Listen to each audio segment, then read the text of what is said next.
que el Señor les bendiga el día de hoy. Estamos en medio de estas conferencias por Semana Santa que hemos titulado En el camino a la cruz, porque nuestra idea era ir mostrando algunos encuentros que Jesucristo tuvo antes de llegar al Calvario. Y hemos estado viendo que Jesús, antes de entrar a Jerusalén, pasó por un pueblo más pequeño que se llamaba Jericó. Antes de entrar a Jericó, él tuvo un encuentro con un hombre rico, ¿no?, el cual predicó el pastor César. Antes de llegar a la ciudad misma de Jericó, en el camino, encuentra a un ciego, Bartimeo. Ese tema predicó el pastor Lucho. Y ayer predicó el pastor D'Angelo que en Jericó encontró a un publicano, a un recaudador de impuestos llamado Zaqueo, y tuvo un encuentro con él. Entonces, por eso es que en el camino a la cruz Jesús tuvo estos encuentros. Hoy vamos a ver uno que Jesús tuvo ya en Jerusalén mismo, antes de la semana de Pascua o antes de la entrada triunfal. Jesús tuvo un incidente con una familia, ¿no?, la familia de Lázaro. Y entonces este tema tiene que ver con la muerte. Por eso es que lo hemos titulado Cuando Jesús demora, pero nunca llega tarde. Porque pasa que Lázaro estaba enfermo y las hermanas enviaron a avisar a Jesús de su enfermedad. Jesús no estaba cerca, estaba en otro lugar bastante lejos. Había huido allí por una confrontación con los líderes religiosos. Y cuando Jesús se entera de la enfermedad de Lázaro, que era un amigo muy íntimo a quien amaba, dice la Escritura, él decide quedarse 2 días más en el lugar. O sea, no corre inmediatamente a buscar a Lázaro, sino que decide quedarse 2 días enteros y luego acude. Cuando él llega, ¿no es cierto?, el texto bíblico nos muestra que ya Lázaro había muerto hace 4 días. Entonces nos da a entender que cuando enviaron los emisarios para avisar a Jesús de la enfermedad, él había muerto, ¿no? Y parece ser que tomó todo un día llegar a donde estaba Jesús, los 2 días que se quedó Jesús, y luego el otro día de viaje de Jesús hasta Betania, que así se llamaba el pueblo, un día más, los 4 días que ya había fallecido Lázaro, ¿no? Y bueno, la muerte es algo que nos afecta a todos, ¿no es cierto? La muerte tiene su modo particular de entrar a nuestras vidas. No toca la puerta, irrumpe, simplemente, ¿no? A veces llega lentamente a través de una enfermedad, se va haciendo como una sombra que se proyecta sobre la vida y tarde o temprano sabes que vas a fallecer o que tu pariente va a fallecer. O a veces es como un rayo, ¿no? Entra y parte la vida de esa persona, la de esa familia, la afecta completamente. Pero el resultado sigue siendo el mismo en ambos casos, ya sea lenta o sea rápida la cosa, la muerte siempre tiene el mismo efecto. Deja silencio, vacío, por eso hay una silla vacía ahí, porque normalmente recuerdas a esa persona cuando se sentaba en un lugar en particular. Te das cuenta que ya no está más contigo, ¿no? Y surgen las preguntas sin respuesta, ¿por qué el dolor se afecta? Y el hecho es de que la muerte no respeta edad, pues uno puede perder un hijo en el vientre, o recién nacido, o de adolescente, o de joven, o de anciano. No respeta condición social, ni económica, ni nada. La muerte cuando llega simplemente no puedes evitarla. Podemos maquillarla, podemos ignorarla, pero la muerte llega tarde o temprano, ¿no es cierto? Y cuando toca a un miembro de una familia, la familia se ve afectada. Y esto es lo que vemos aquí, o sea, un par de hermanas, María y Marta, afectadas por la muerte de su hermana, ¿no? Pero Jesús nos va a mostrar en este pasaje de que hace una declaración impresionante, tal vez la más poderosa que podemos encontrar en las Escrituras, una de las más poderosas. Jesús le dijo a la hermana de Lázaro: ¿no te dije que si crees verás la gloria de Dios? ¿No? Porque Jesucristo tenía planificado resucitar a este hombre. Por eso se demoró intencionalmente en no acudir. Es como para decir que esté bien muerto, para mostrarles que yo tengo el poder sobre la muerte también, ¿no?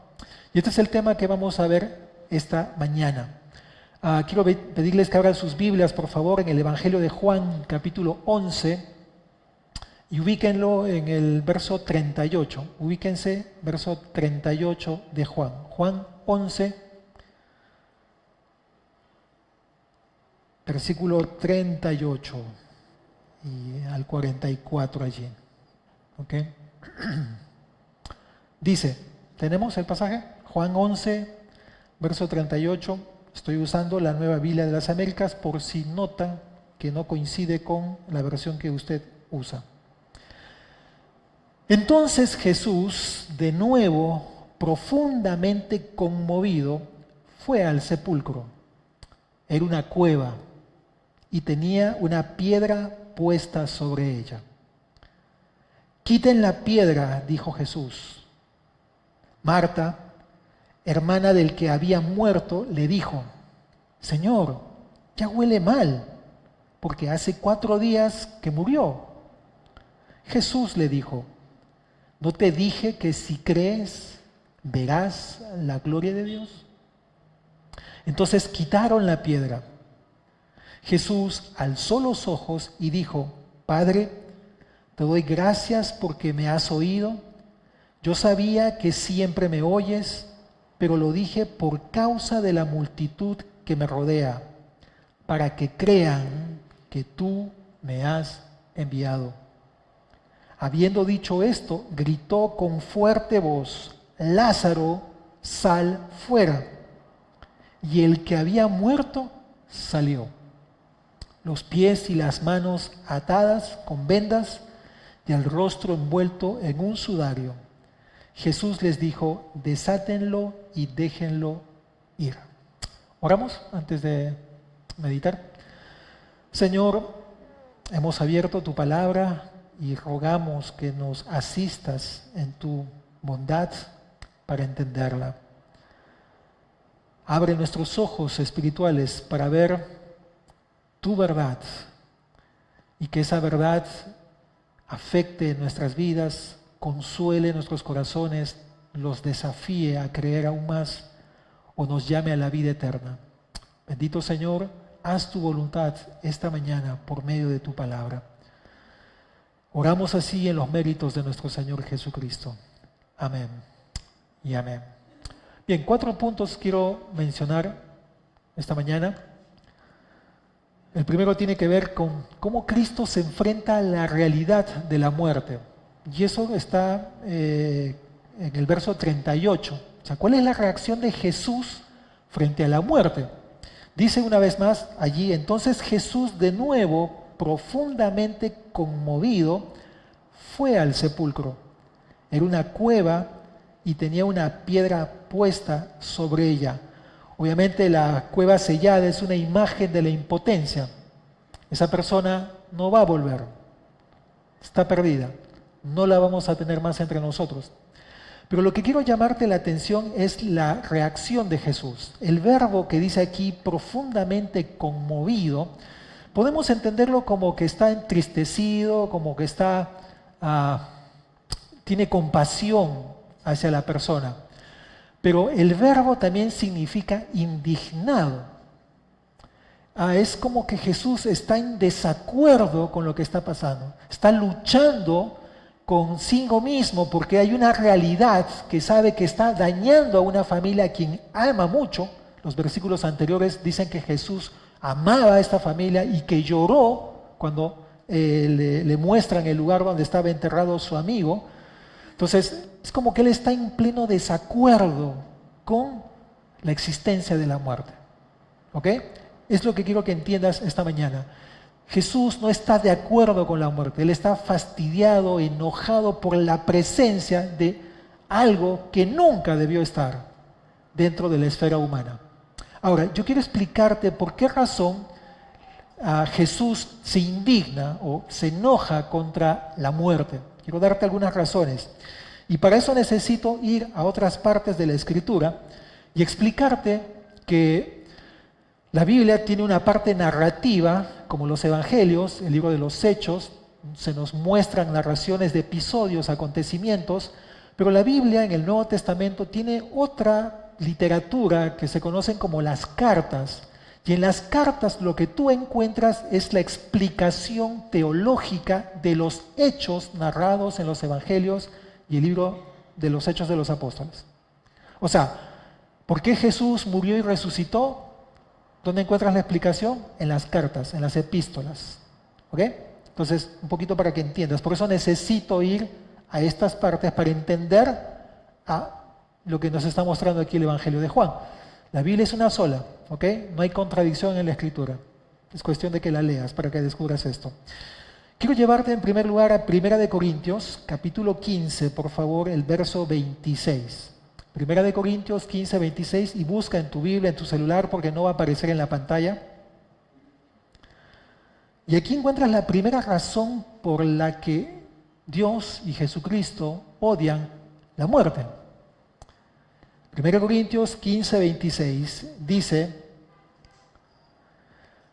y el último enemigo que será eliminado es la muerte. ¿De qué está hablando todo este capítulo 15? Justamente de la resurrección de los que somos creyentes en Jesucristo. Y lo que está diciendo es de que ese poder que ha embargado la vida de muchas personas va a ser eliminado un día. Pero quiero que llames tu atención a cómo la define la Escritura a la muerte. ¿Qué dice de la muerte? ¿Cómo la define? Que es el último enemigo. O sea, la muerte no es algo bienvenida, no es algo natural, no es propio de la humanidad, aunque ya se nos ha hecho muy común. Pero en el diseño original de Dios no estaba la muerte presente, ¿me entiendes? ¿Ok? Por eso es que es un intruso en la creación de Dios la muerte. Por eso es que Dios se indigna y será eliminada un día, dice, el último enemigo de Dios. La otra razón vamos a encontrarla en Romanos. Quiero que vayas a la carta de Romanos, capítulo 5 y el verso 12. Esta es una carta escrita por Pablo, igual que la de Corintios. Pablo es el autor de muchas de las cartas del Nuevo Testamento, por si acaso, casi del 50% de las cartas. Y mira lo que dice aquí, Romanos 5:12. Por tanto, tal como el pecado entró en el mundo por medio de un hombre, y por medio del pecado la muerte, así también la muerte se extendió a todos los hombres porque todos pecaron. Aquí hay muchas cosas importantes que enseña este versículo. Y no tengo tiempo para resumirlos o explicarlos todos, voy a ser muy breve. Lo primero que está haciendo Pablo es remitirnos a la historia, en el pasado. O sea, ¿dónde aparece el pecado? En el Edén. Está apuntando allí. Cuando él dice por medio de un hombre, está refiriéndose a Adán. Más adelante lo va a mencionar para que no tengas dudas. Entonces, cuando Dios pone a Adán en el huerto, Dios lo pone en un lugar de bendición. Dice, lo llena de árboles, de frutales, y les dice, puedes alimentarte de todos estos árboles, pero tú no puedes comer de un solo árbol que estaba en el medio del huerto, el árbol del conocimiento del bien y del mal. Y tú dirás, pero ¿por qué Dios puso eso? Era simplemente para definir quién es el creador y quién es la criatura. Tú y yo no podemos hacer lo que se nos plazca. Por creación nosotros dependemos de Dios y nos debemos a Dios. Así que todas estas ideas que plagan el mundo de que el hombre es libre y puede hacer lo que quiera, son ideas que no están de acuerdo con lo que la Escritura enseña. Pero el hecho es que tenemos un creador y tú y yo somos criaturas y nos debemos a Dios. Esa escena, que por si acaso no es algo alegórico, es muy histórico nos enseña esto. ¿Ok? Entonces, lo que está diciendo Pablo es que hubo un tiempo en el que el hombre permitió el ingreso del pecado, pero el pecado quedó allí. No, sigue leyendo la siguiente frase. Y por medio del pecado, la muerte, o sea, entró la muerte. ¿Cuál es el origen de la muerte? Es el pecado de Adán. ¿Ok? Ahora, ¿pero qué es lo que le indigna a Jesucristo? Sigue leyendo. Así también la muerte se extendió a algunos hombres, a todos. Lo que le indigna es que la presencia de la muerte abarca a toda la humanidad, a toda la descendencia de Adán. ¿Por qué? Sigue leyendo. Porque todos pecaron. Es decir, que mueren porque pecan. No, no, no. Lo que está diciendo Pablo es que Adán es nuestro representante y al haber fallado él, todos hemos fallado también. Es como si hubiéramos estado en el lugar de Adán. Y tú de repente digas, pero eso es injusto, si yo hubiera estado en su lugar no hubiera pecado. No, también hubieras pecado, como Adán. Lo que está diciendo el texto bíblico es que nosotros heredamos la culpa de Adán y por eso también nos corresponde morir. ¿Entiendes? Ahora puedes comprender por qué un niño no nato muere. Porque tú me dirás, pero un niño no nato no ha tenido la oportunidad de mentir, de desviarse, de corromperse. Es cierto, ¿por qué murió? Porque ha heredado la culpa de Adán y por tanto ha muerto. ¿Me entiendes? Por eso es que muere un niño que apenas nace y tampoco tuvo la oportunidad de elegir entre el bien y el mal, pero ha muerto. La muerte es la evidencia de que heredamos una naturaleza pecaminosa. Eso es lo que le indigna a Jesucristo. Recuerda, Jesús está profundamente indignado ante la tumba de su amigo, porque sabe que eso es un enemigo, es un intruso en la vida humana y que afecta a todos, sin excepción. Pero déjame darte una razón más por la cual Jesús está indignado. Hebreos es otra carta, capítulo 2, versos 14 y 15, por favor. Hebreos capítulo 2, versos 14 y 15.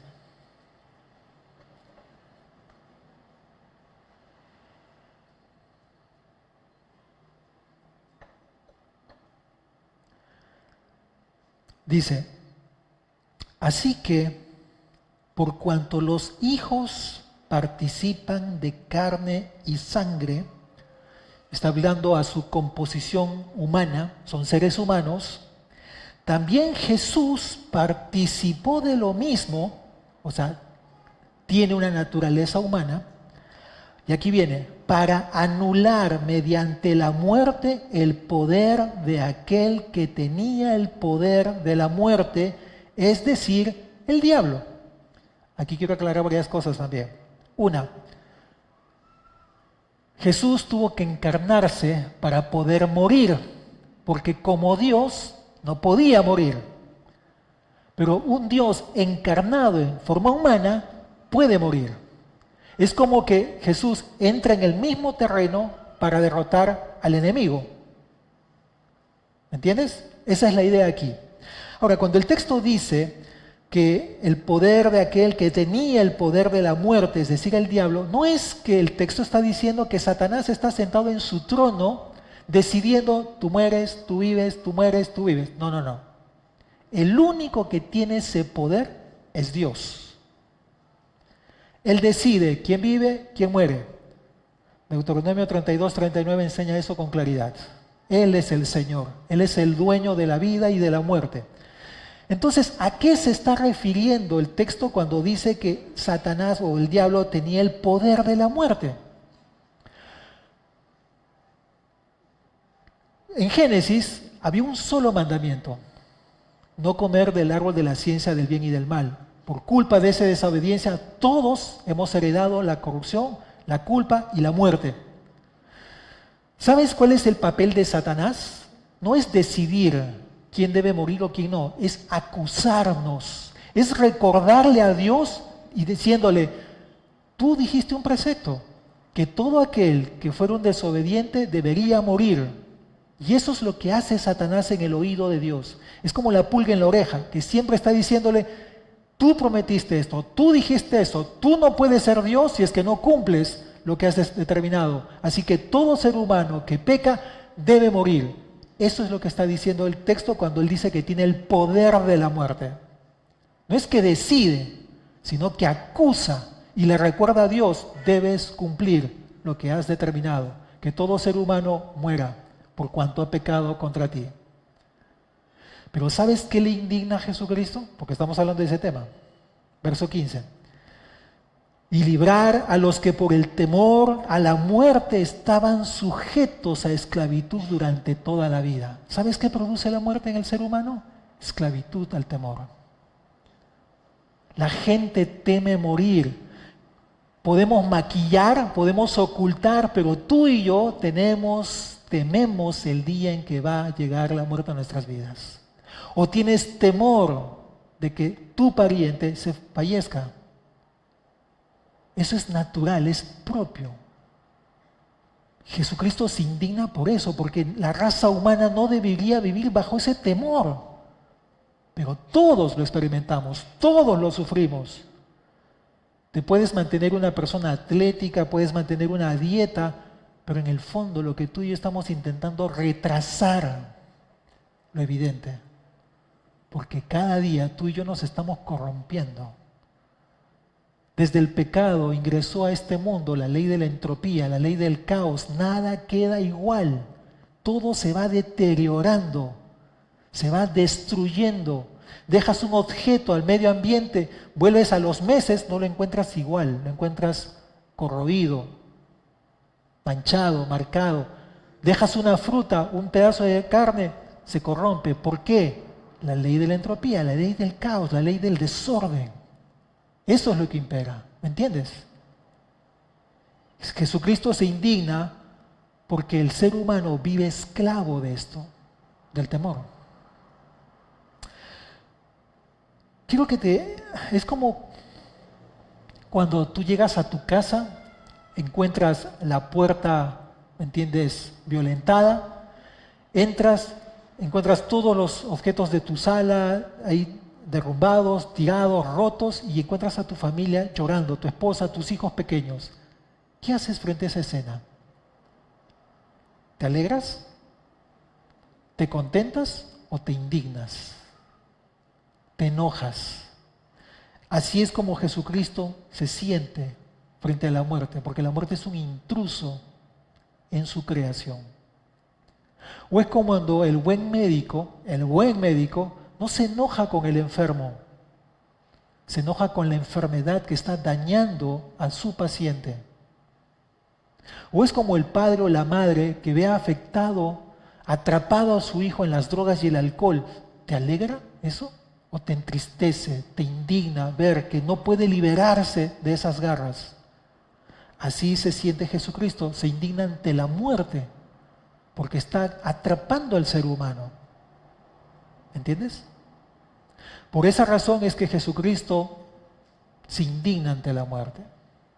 Y Él está dispuesto a hacer algo. Él quiere revertir eso. Mira lo que dice el texto bíblico. Volvamos un ratito a Juan, capítulo 11, verso 39. Da una orden. Dice, quiten la piedra, dijo Jesús. O sea, Él está dispuesto a hacer algo frente a eso. Está indignado y quiere cambiar las cosas. Quiten la piedra, dice. Pero surge la reacción natural, como la tuya y como la mía. En este caso la de Marta, ¿no? Marta, hermana del que había muerto, le dijo, Señor, huele mal, porque hace 4 días que murió. ¿Me entiendes? O sea, es que es imposible. O sea, ¿cómo tú pretendes sacar a una persona que ya está putrefacta o está empezando a putrefactarse, a sacarla de allí? No se puede. El concepto de Marta. Y Jesús le responde con esta poderosa frase, ¿no te dije que si crees, verás la gloria de Dios? No le está diciendo que si ves, creerás. Dice, si crees, verás la gloria de Dios. ¿Y a qué se está refiriendo? A conocer y entender mejor quién es Jesucristo. ¿Por qué Jesús le dice, no te dije? ¿Cuándo le dijo? Necesitamos retroceder unos versículos antes, porque antes de esta conversación que está al frente del sepulcro, Jesús tuvo otra conversación con esta misma mujer a una distancia. Cuando Jesús estaba volviendo, le pasaron la voz, se demoró 2 días y está volviendo, no entra al pueblo, Marta se entera y lo alcanza en el camino. Y ahí tienen un diálogo. Necesito que examinemos eso para entender estas palabras de Jesús, cuando le dice, ¿no te dije que si crees, verás la gloria de Dios? Busca el verso 21, por favor, capítulo 11, verso 21. Dice, y Marta dijo a Jesús, Señor, si hubieras estado aquí, mi hermano no habría muerto. Aún ahora yo sé que todo lo que pidas a Dios, Dios te lo concederá. ¿Sabes cómo entiende Marta a Jesús? Si tú hubieras estado aquí, Jesús, tú hubieras hecho lo imposible, lo hubieras sanado para que Él no llegue al estado de la muerte. Yo creo eso, pero no creo que tú puedas sacar a mi hermano de la muerte. Eso está diciéndole Marta a Jesús. Por eso es que Jesús en el verso 23 le dice, tu hermano resucitará, le dijo.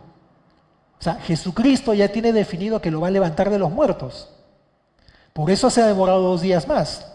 Marta le contestó, yo sé que resucitará en la resurrección, en el día final. Como buena judía, conoce las Escrituras y sabe que hay una resurrección futura. Y está apuntando eso. Yo sé, Jesús, Él va a resucitar conforme a las Escrituras en el día final. No está creyendo que Jesucristo hoy, en el presente, pueda resucitar a su hermano. Y miren las palabras de Jesús, verso 25. Jesús le contestó, yo soy la resurrección y la vida.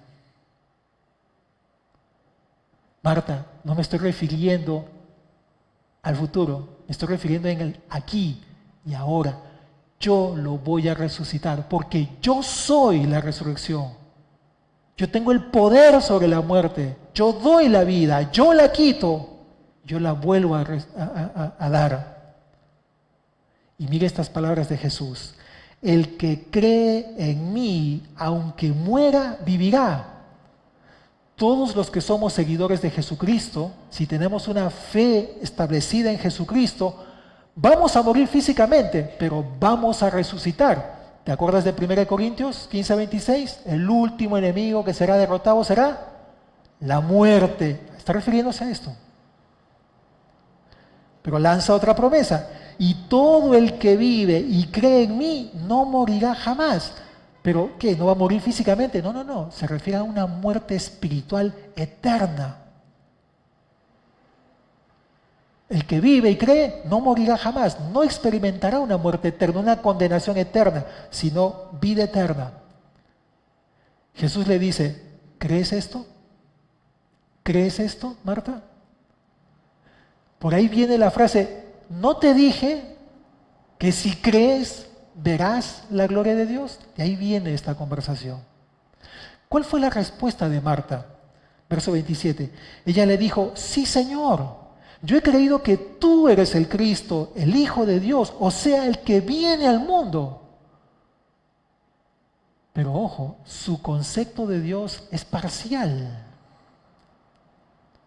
Porque cuando Jesucristo le dice, quiten la piedra, voy a resucitarlo, Señor, eso es imposible. Yo creo que tú puedes sanar, pero no creo que tú puedas resucitar.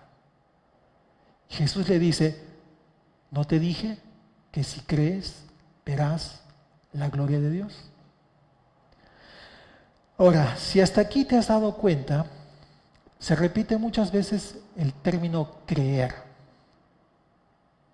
Si crees, verás la gloria de Dios. Yo soy la resurrección y la vida. ¿Crees esto?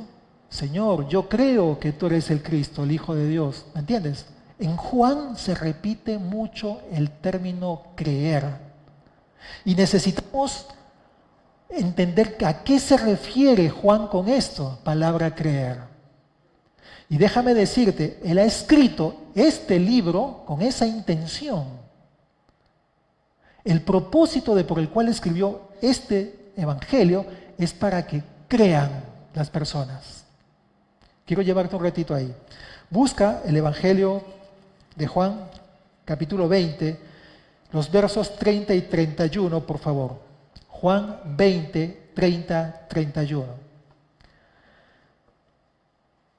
Si no entendemos lo que es creer en Juan, no vamos a entender el libro, no lo vamos a captar, ¿ok?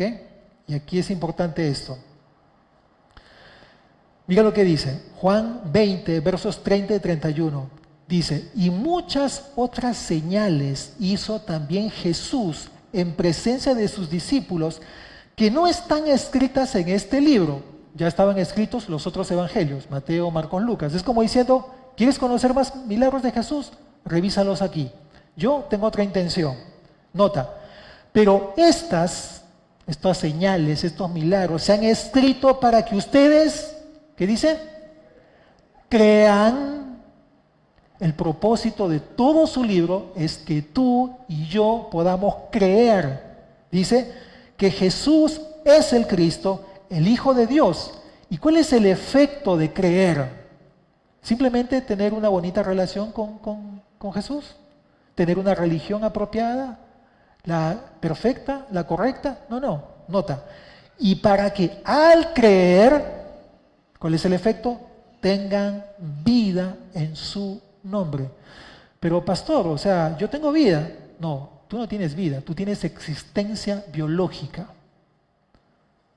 Cuando la escritura en Juan se refiere a vida, está hablando de conexión espiritual. Aquella vida que te conecta con Dios, no la vida física. En el texto griego se diferencian las palabras. Vida física es bios, biología, pero vida espiritual es zoe, con Z, zoe, no soy español. Zoe, se refiere a esa vida espiritual.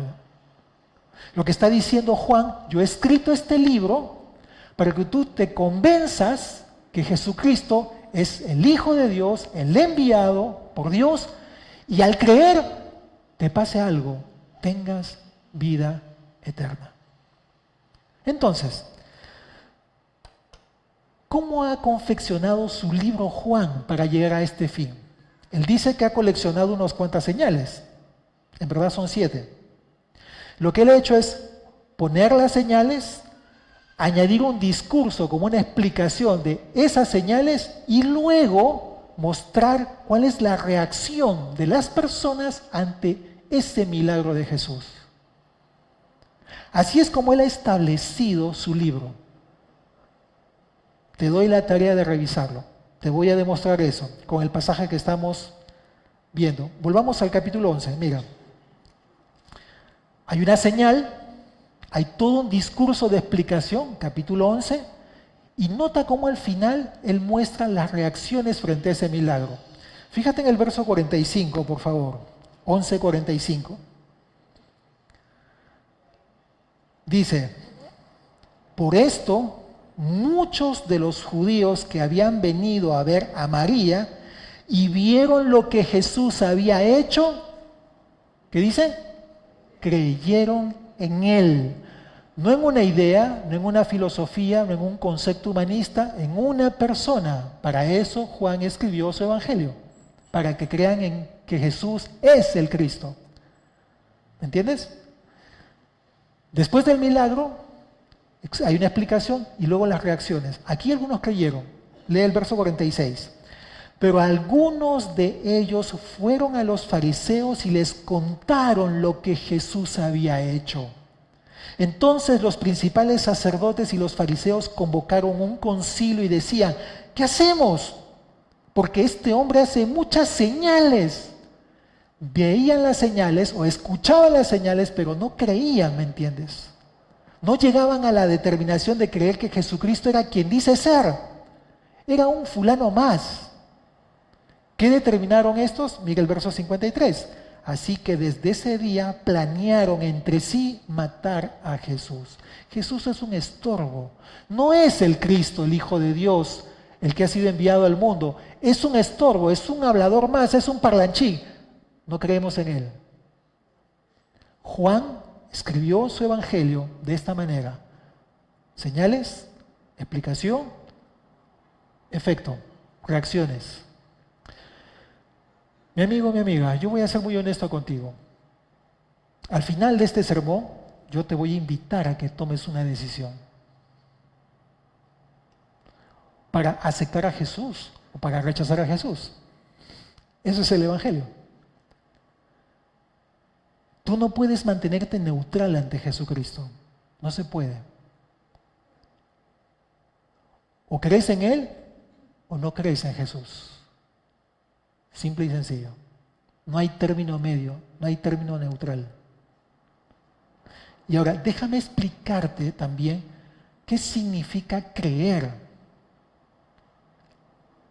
en el Evangelio de Juan. O sea, bueno, yo sí creo en Jesús, sé que es un maestro que vino hace 2000 años, que murió en la cruz, resucitó. ¿A eso se está refiriendo? No. Juan, cuando usa el término creer, usa el verbo, nunca usa el sustantivo.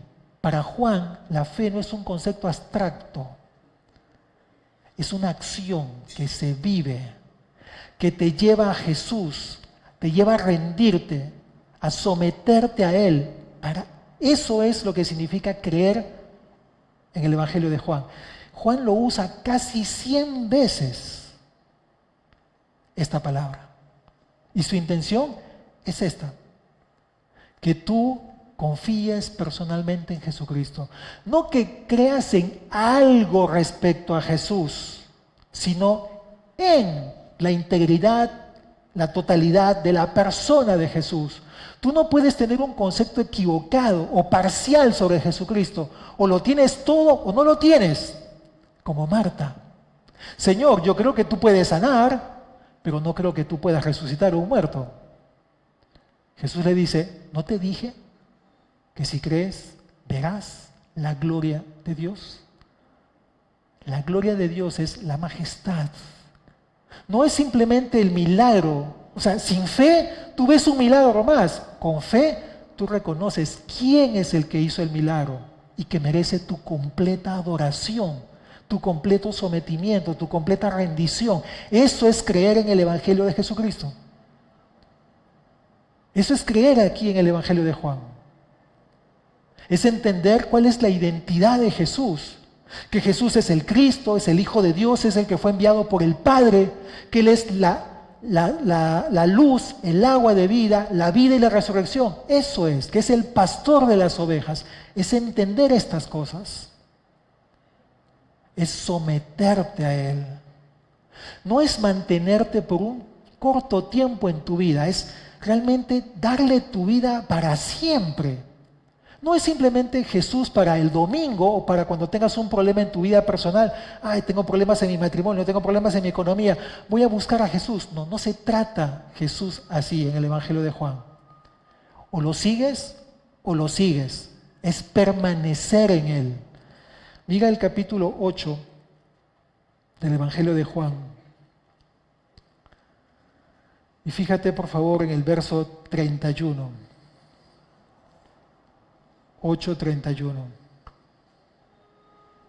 Dice, entonces Jesús decía a los judíos que habían creído en Él, si ustedes permanecen en mi palabra, verdaderamente son mis discípulos. O estás con Él o no estás con Él. O crees toda su palabra o no la crees. No se trata de, estos mandamientos sí me gustan sobre Jesús, me gusta este, pero estos no, me parecen muy radicales, muy exigentes, no quiero estos. ¿Me entiendes? Creer en el Evangelio de Juan es someterse completamente a la voluntad de Jesucristo. Entonces no se trata de una religión, no se trata de un concepto abstracto, no se trata de un Jesús del domingo o de iglesia, o un Jesús cuando te conviene. O estás con Él o no estás con Él. A eso se refiere Jesucristo cuando le dijo a Marta, ¿no te dije que si crees, verás? ¿Se abrirán tus ojos para entender quién soy yo? ¿La gloria de Dios? Porque Marta tenía un concepto parcial sobre Jesucristo. Yo creo que puede sanar, pero no creo que pueda resucitar a una persona. Ahí está la diferencia. Y Jesús quiere que tenga el concepto completo. Mi amigo, eso es creer. La gloria de Dios no se percibe con ojos físicos, se percibe con los ojos de la fe. Y eso es un don de Dios, ¿me entiendes? Porque como te dije, sin fe, Marta solo miraba una tumba, pero con fe le está mostrando que es Cristo el que es la resurrección y la vida. No solo un sanador más, ¿me entiendes? Él es el Señor de la vida, el Señor de la muerte.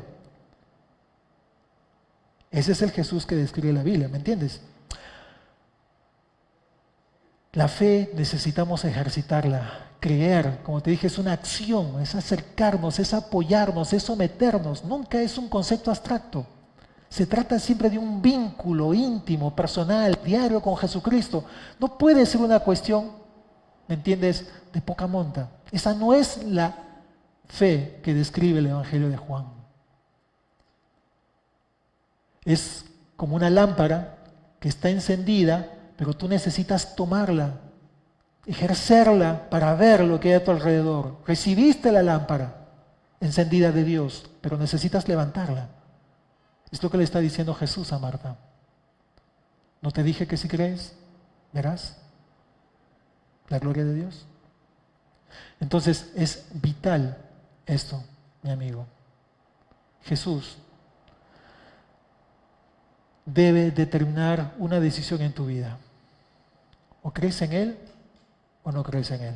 Pero tu vida eterna depende de esa decisión. Estas cosas se han escrito para que crean que Jesús es el Cristo, el Hijo de Dios, y para que creyendo en Él tengan vida. Si tú no crees en Jesús, no esperes tener vida. Comunión con Dios, tendrás religión, frustración, falsedad, mentira, pero no tendrás una relación íntima con Dios. Tendrás una religión de domingo, pero no tendrás vida. Esa es la diferencia.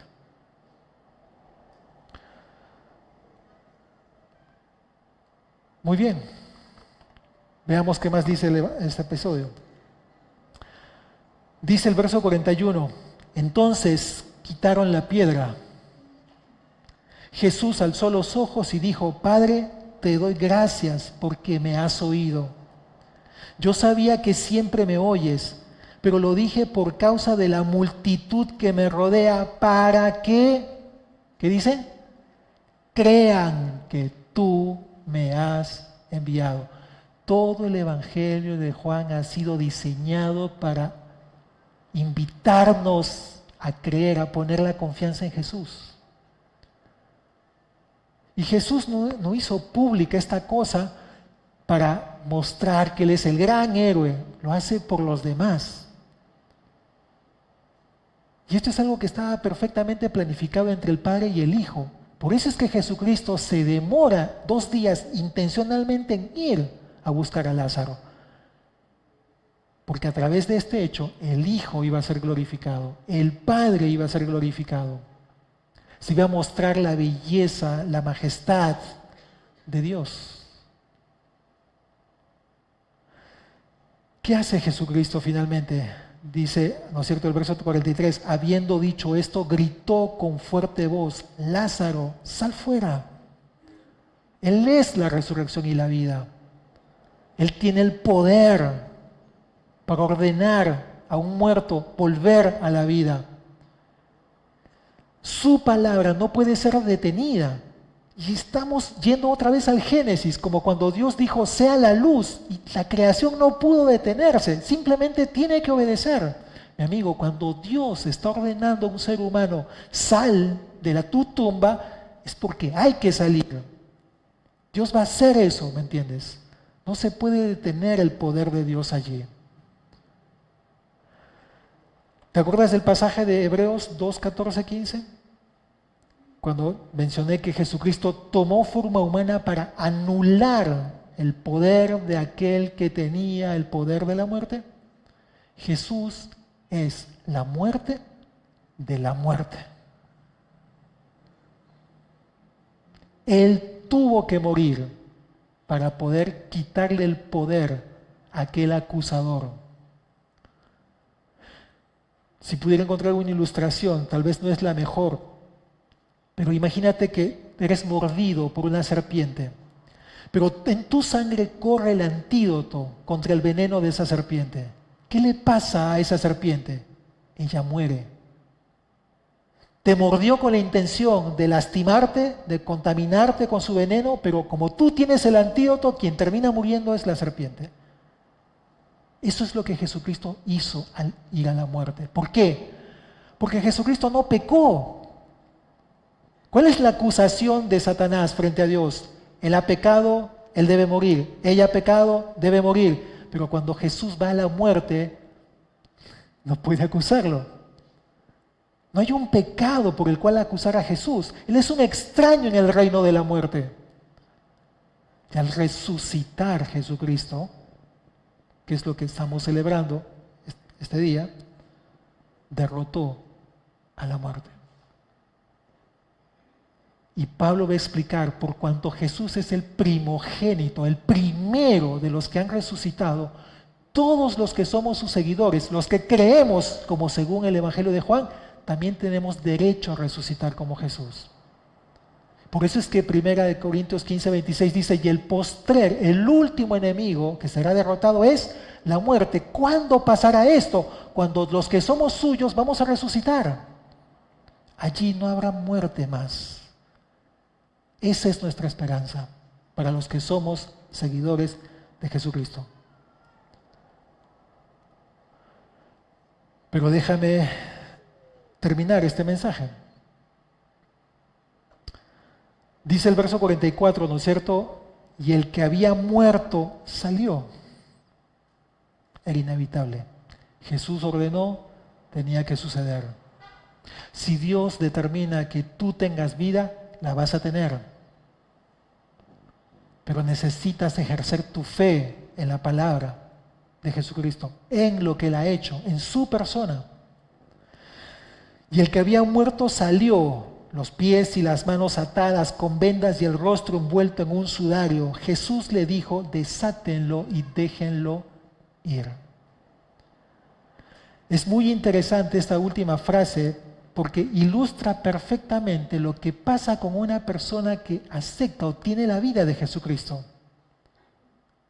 Tienes vida, pero aún estás atado y necesitas que otros ayuden a desenvolverte finalmente. Este es un claro ejemplo de lo que es la diferencia entre la justificación y la santificación. Mi amigo, tal vez son dos términos extraños para ti, pero te los trato de explicar brevemente. Nuestra sentencia por ser pecadores que somos culpables ante Dios. Tú eres culpable, yo soy culpable ante Dios. ¿Qué hace Jesucristo cuando crees en Él? Te justifica. Significa que Dios quita esa culpa. Tú ya no eres culpable ante Dios, porque Él está viendo a Jesucristo en tu lugar. Él ha tomado tu lugar en la cruz. Tú y yo deberíamos haber muerto, pero Él murió por nosotros. Somos quitados de culpa. ¿Me entiendes? Pero la santificación es un proceso. Es decir, no somos perfectos.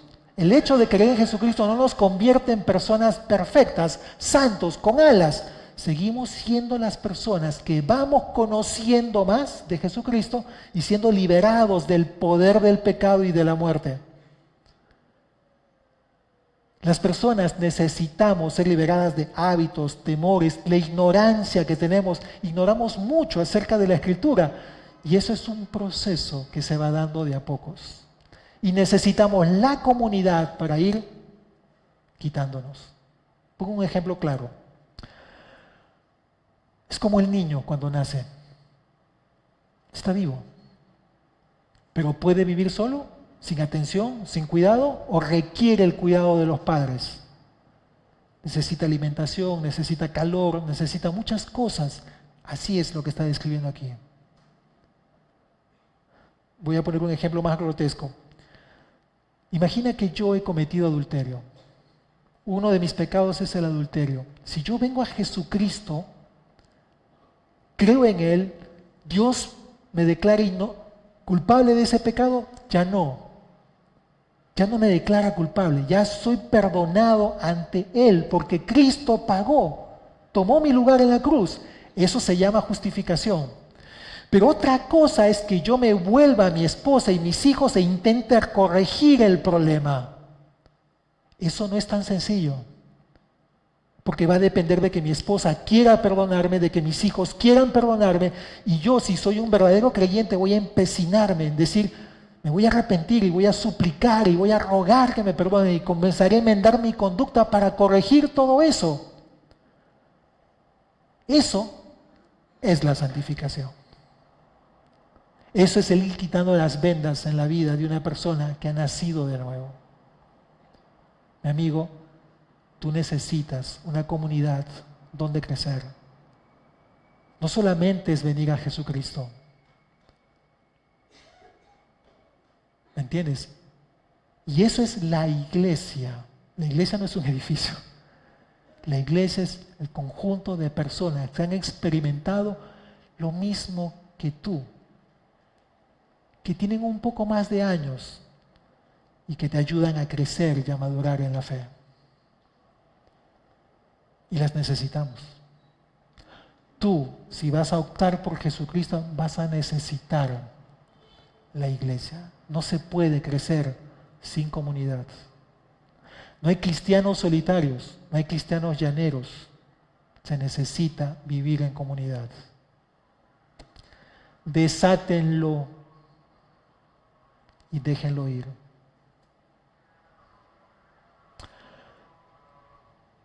Bien, mi amigo, llegamos al final del mensaje. Cristo sigue llamando a que salgas de tu tumba, no de la muerte física, de la culpa, de la frustración, de la miseria, de aquello que te domina. Él sigue llamando. Sigue diciendo, Lázaro, ven fuera. ¿Vendrás? ¿Escucharás la voz de Jesucristo? ¿O dirás, tonteras, mentiras, religión? ¿Qué escogerás? Pero te recuerdo, estas cosas se han escrito para que crean que Jesús es el Cristo, el Hijo de Dios, y para que creyendo en Él tengan vida. No puedes tener comunión con Dios si no quieres creer en Jesús. Oramos. Toma unos minutos y voy a hacerte la invitación.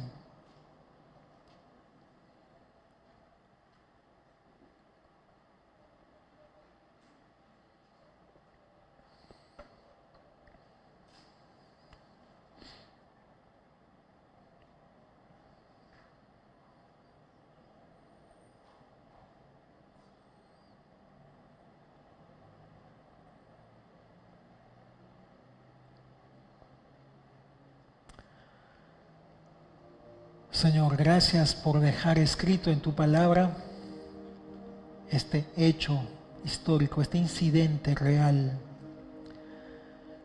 en el cual Jesucristo venció el poder de la muerte llamó de la muerte a un hombre y la vida entró en esta persona.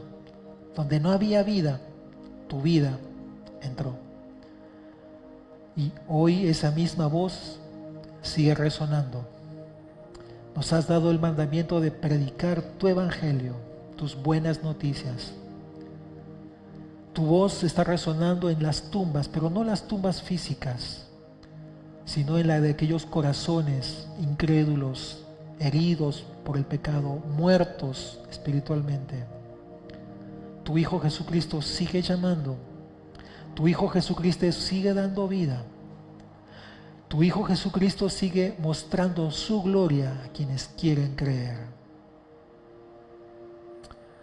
Mi amigo, mi amiga, la pregunta no es si Cristo puede hacerlo.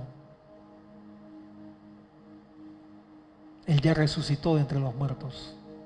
La pregunta correcta es si tú vas a creer para ver la gloria de Jesús. Y esta mañana yo quiero invitarte a tomar esa decisión. ¿Hay alguna persona esta mañana que decida hoy creer en Jesucristo como el Hijo de Dios, el que ha sido enviado para que tengan vida? ¿Eres tú? Si eres tú, quiero pedirte algo muy sencillo. Allí donde estés sentado, levanta tu mano para identificarte y poder ayudarte a desatarte de las cuerdas. Pero hoy tú manifiestas tu decisión por seguir a Jesús. ¿Hay alguna persona? Si eres tú, quiero pedirte que levantes tu mano. ¿Hay alguien? Ok, la vi. ¿Alguien más? Dios la bendiga, lo felicito. No sé si en Mezzanine hay una persona. ¿Hay alguien? Levanten su mano para poder identificarlos.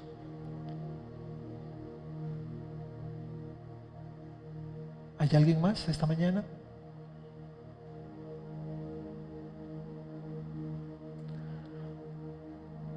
No sé si vienes tiempo a la iglesia, no sé si tus padres son cristianos o miembros de esta iglesia, pero el mensaje es para ti. Si no crees en Jesús, no tienes vida. Si crees en Jesús, tienes vida. ¿Hay alguien más que esté tomando esta decisión el día de hoy?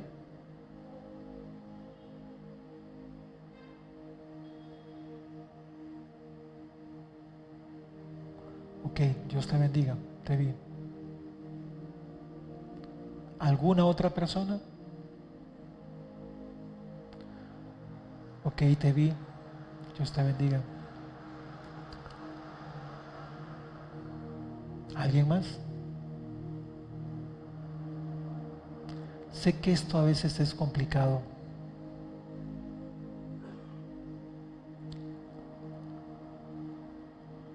Pero si lo haces, es la mejor decisión. La mejor, no una. Es la mejor decisión que puedes hacer en tu vida.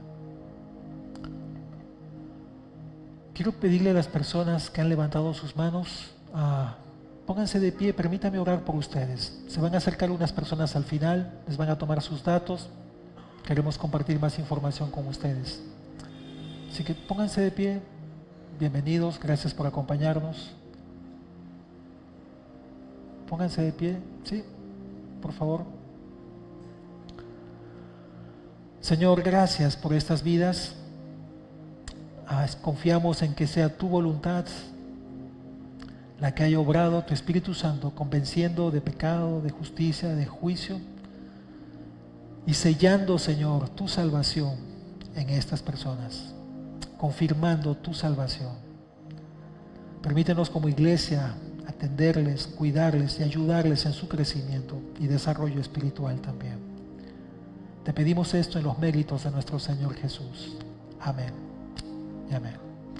Gracias. Como les dije, se van a acercar al final y les van a tomar sus datos. ¿Ok? Bien, como hoy día tenemos otro tema en la noche y normalmente los domingos en la noche celebramos Santa Cena. Vamos a hacerlo el día de hoy, en este momento.